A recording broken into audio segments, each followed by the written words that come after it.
up, everyone? Marc Lobliner, tigerfitness.com. Let's talk about reverse dieting.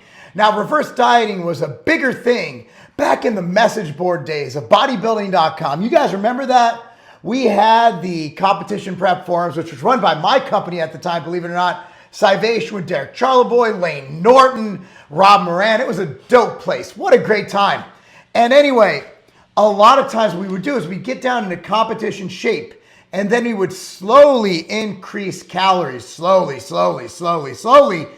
gaining mostly lean mass. And I, to this day, believe that reverse dieting is still a great option.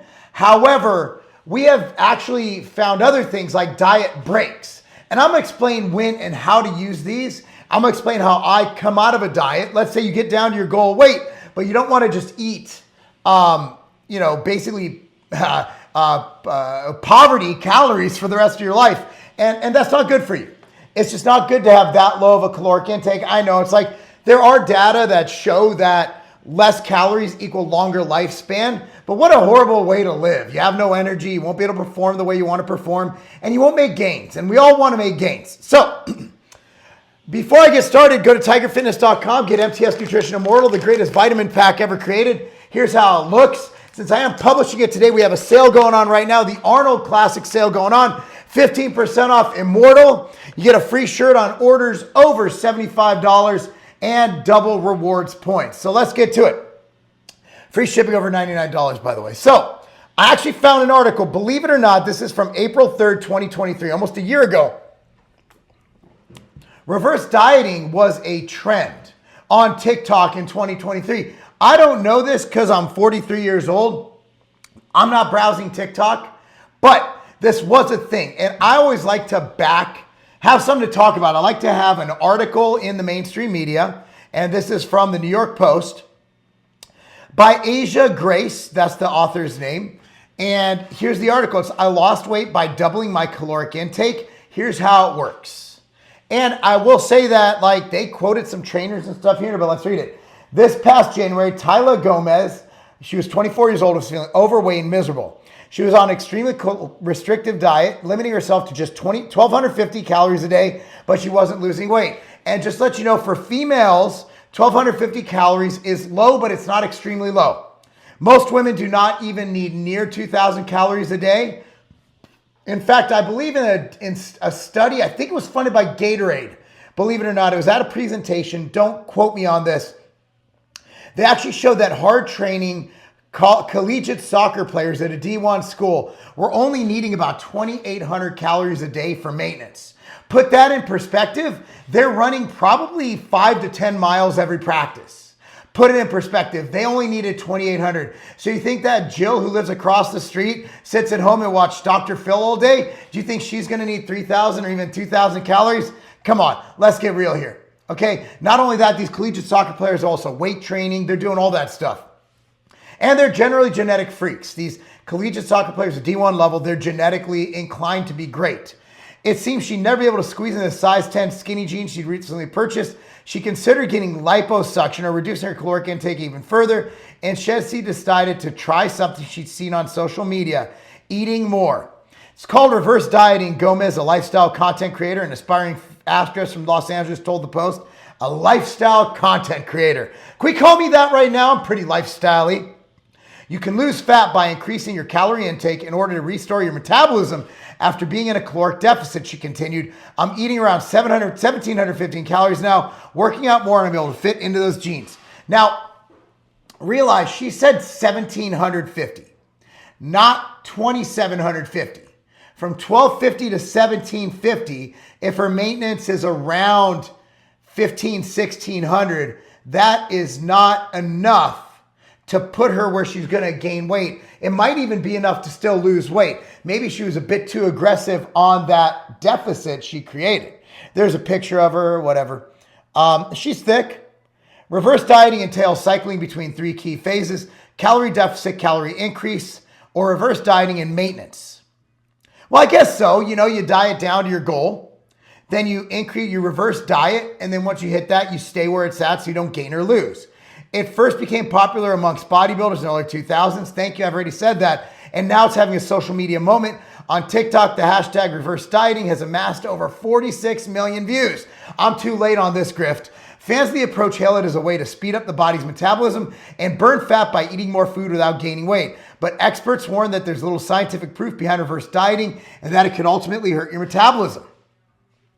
So this is actually true. There is recent data, I'm not going to quote it here, that reverse dieting kind of isn't a thing, that you're better off just going right into maintenance. I tend to disagree with that from an anecdotal standpoint. I am still a reverse dieter, and I'll explain as we read more of this article. Younger people might experience weight loss because their metabolism is still very impressionable. Manhattan-based nutritionist Amanda Edel told the Post, but following a diet that puts you in a caloric deficit is stressful on the body because your cortisol levels are up, your hormones are out of whack, your sleep is a mess, and your digestion is horrible. If you cut your calories too much, too fast, it leads to thyroid hormone decrease. It might lead to amenorrhea in females, which is the lack of having a period. In males, it might lead to testosterone. It might lead to a lot of things because your body is like, holy shit, I don't have enough food. I can't procreate. So it's going to cut down on testosterone. It's going to cut down on all those things. For women, same thing. It's all about survival. If you can't afford to sustain yourself, why would you bring more people into this world? It's a survival mechanism for the human species. But following a diet that puts you in a Edel continued, once you start to nourish the body more calories, the cortisol level goes down, you're sleeping more, your hormones are balanced, and weight loss can happen.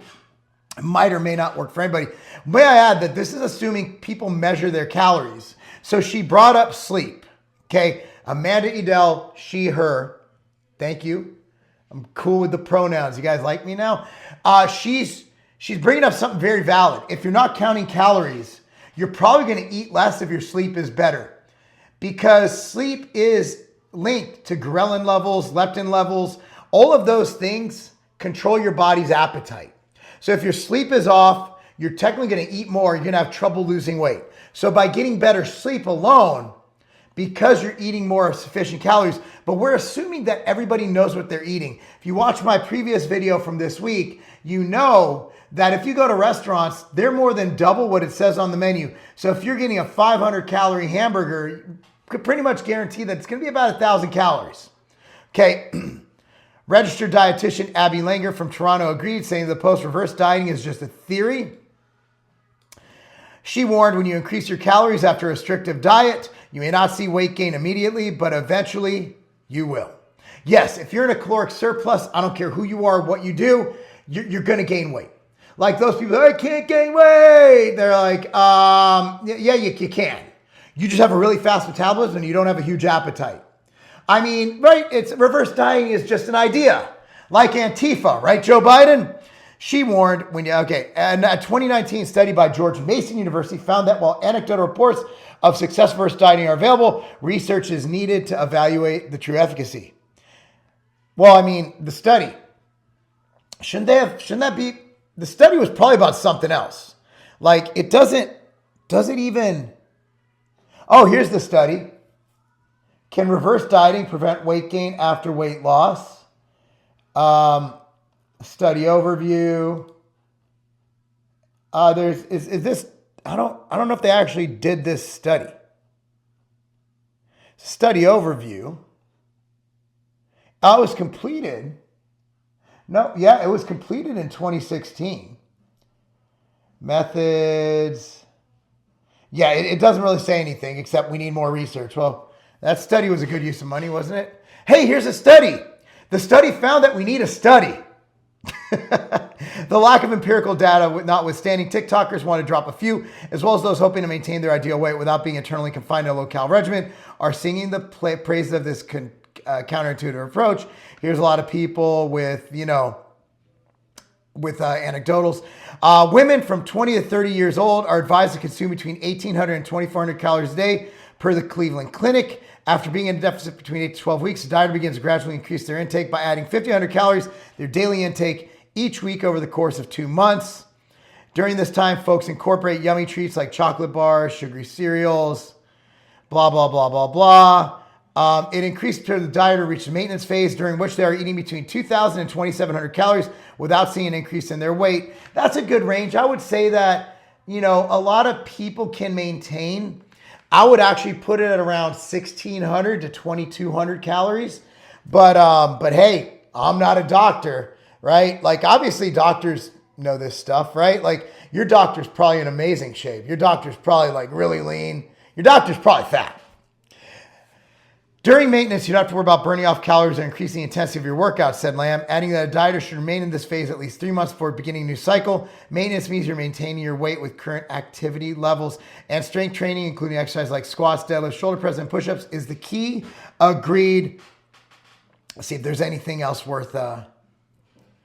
It's liberating to know you can eat and lose weight. Well, yeah, you need to eat or you die, most likely.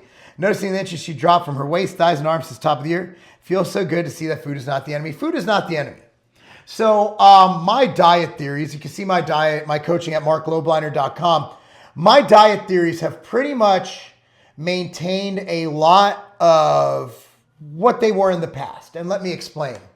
So in the past, there was 2 ways to go about contest prep or just getting in great shape, because I got in shape before competing for photo shoots, powerlifting meets, et cetera, et cetera.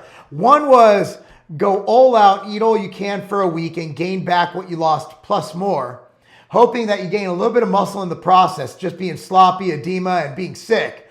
Or you come back from a show or a photo shoot, whatever, you have one free night and a free morning. So basically you go out to dinner after the show, or you have a celebration meal after your diet, is you've said, okay, I've lost enough. And then you have a free meal like pancakes for breakfast the next day. And then boom, you hop right back on your diet at the macros it was at, literally at during the diet. Then every week you add in macros. And I don't like the 50 calories a day for a week thing. Like let's say if you're eating 1,000 calories for a week, you eat 1,050. For the next week, you eat 1,100. For the next week, you eat 1,150. And so forth, so on and so forth. Reverse dieting, like dieting in general, is very reactive. So that's why I have my clients send me weight every day. Because if someone has, look, man, in the first book I ever wrote, it's somewhere back there. It's called The Game Over Cut Diet. It says in it, in the foreword, the body is not a textbook. And there's some shit that I cannot explain. And it is probably explained via some science, but I do not have a direct explanation. For example, some people will come off a show and you're literally increasing their calories and they're like 500 calories over what they were losing on, and they're losing weight. And so you have to constantly every day bump it up. Because I've had people where I'm up 250, 300 calories. Their body's firing on all cylinders. They're natural athletes, take it for what it's worth. They're not on drugs and they're losing weight It's happened to me myself after, I believe it was, I don't think it could have been Masters USA. I remember that I'm eating and I'm losing. So I went from being, I think I weighed in with clothes on at 211. So I was around 208. I kept going down as I was increasing calories, having free meals. I got down to 203. And this is not drugs or anything. This is just me getting down to 203. So what causes that? And I think hormones are a big answer to the puzzle, but that doesn't mean that America's obesity is caused by estrogen and cortisol. America's obesity is caused by eating a lot of food. Now, if you're in the 5 to 7% body fat range or whatever it takes to get on stage, let's say under 10%, you're in a different class where things will affect you differently than someone who's simply morbidly obese. Okay? Because it's one of those things where each helps the other. Being fat increases your estrogen, which leaves you hormonally unfavorable, right? Having more estrogen helps keep you fat, which is unfavorable. So by losing fat, which we can do no matter what, by creating caloric deficit, we can increase that hormone profile and make you keep fat off better. So step 1 is being less fat. But that brings up a whole nother thing. That's probably another video, but here we go. Diet breaks.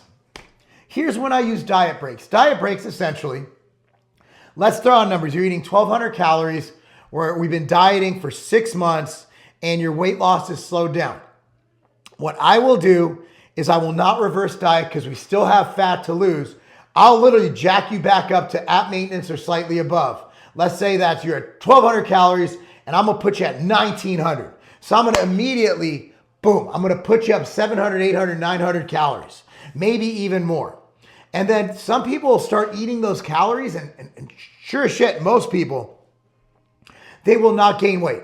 They will not lose weight, but they will not gain weight. But it takes about 7 or so days for your body's hormones to kind of come back to pre-dieting levels. So you're looking at ghrelin, leptin, serotonin, melatonin, all these different thyroid, all that stuff starts coming back. So at around day 7, it's there. So what I'll do is I'll bump the calories high, and then we just resume the diet where we start decreasing calories again, just like we were before, but we're starting from a new set point. So whereas they weren't losing weight on 1,200 calories, they'll be losing weight on 1,650 calories. And again, these are not exact numbers. It could be 3,000, it could be 4,000. I'm just using example numbers. So that's if someone still has weight to lose. But if someone is getting out of a diet and moving into more of a lifestyle maintenance or a gain phase, I'm building you out, because I found anecdotally by coaching thousands of people throughout the years, I have found that the best results, the leanest gains, the least fat loss comes from immediately after a show. You have those cheat meals. Most people will not have that loss that I had. Most people are going to gain about 5 pounds. So let's say you start at 210. Let's say you start at 200. Let's make it easy. You get up to 205. Okay, 200 is your shredded lean contest weight. You get up to 205 after the day of eating whatever. So then we get you back down to the diet calories, and we're still going to be building up throughout the week based on what we see with daily weigh-ins. So you might start dropping that 205, goes back down to 203, then 202. But as your weight's going down, we're increasing calories. And then as we maintain, we reach that stable point of 205 to 210, then we start aiming for what I feel is the goal. And that is 0.5 pounds of lean mass gain or muscle or weight gain. I'm going to assume it's mostly lean mass per week. So I want to gain 2 pounds a month. That is the goal. That is the sweet spot. I have found that based on the data I've read, which is completely inconclusive, and it's not even worth the paper it's written on for what I'm doing with it in the real world. And the people I've trained, I've found that the leanest gains comes at 2 pounds of gain per month. Leanest gains. And think about it like, oh, that's not enough weight. If you gain 2 pounds a month and it is 90% muscle or even 50, 2 pounds a month is 24 pounds a year. That means if I compete at 210, I will be 234 pounds. And if even I'm 225 of muscle, even if it's partially muscle, I just won. Which isn't going to happen. That's a lot of muscle. But, look at it that way. Slow, controlled. I'm a big fan of reverse dieting, but let's be honest here. Most people eat too much food. Most people don't measure their macros, and you can't reverse diet unless you measure your food. Because how are you reverse dieting if you don't even know what numbers you're taking in? So that's my thought on reverse dieting. Let me know your thoughts. Comment down below. Hopefully this video helped you. Again, we have an Arnold sale right now, 15% off everything, all our top brands, including Immortal. We got a free t-shirt with orders over $75, double rewards, free shipping over $99. Support us. Thank you so much. That's not a game. I have this craving for this amazing protein shake. I'm at Sprouts right now. I'm going to pick up all the ingredients, show you what I'm going to get. Number one ingredient, might not have expected this, is these dates. Medjool dates. I'm gonna get a whole pack of these. Next up, bananas. Look at that price, 69 cents a pound for organic. I'm gonna get a whole bunch of these. Next up is almond milk. I've heard good things about this almond milk. Oh man, they got the best stuff here at Sprouts. Next up, I need almond butter. Ha! Might as well get the Sprouts brand right here. Only the best. Almost there. We need some cinnamon. Oh, got some Sprouts organic cinnamon powder right in the basket. Final ingredient, baby. And the most important ingredient, save the best for last. Sprout carries the best. That's why we got to go with the best. We're going to go with Madagascar Vanilla Planta. Look at this. We got 3 flavors to choose from, but today I got a craving for this Madagascar Vanilla Planta right in the basket. Let's go check out. Let's blend this thing up. Y'all ready for this plant-based vanilla date nana shake? Start out with the most important ingredient, that there, Ambrosia Planta. I wish y'all could smell this. It smells so good. We're going to add in 30 grams of banana and 3 pitted dates. Then we're gonna add in a tablespoon of almond butter, half a teaspoon of that there cinnamon. Next up, that milk.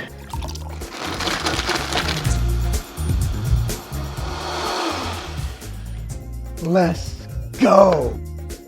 You got to try this. Get all the ingredients from Sprouts, everything you need, from dates to almond butter to, of course, ambrosia planta.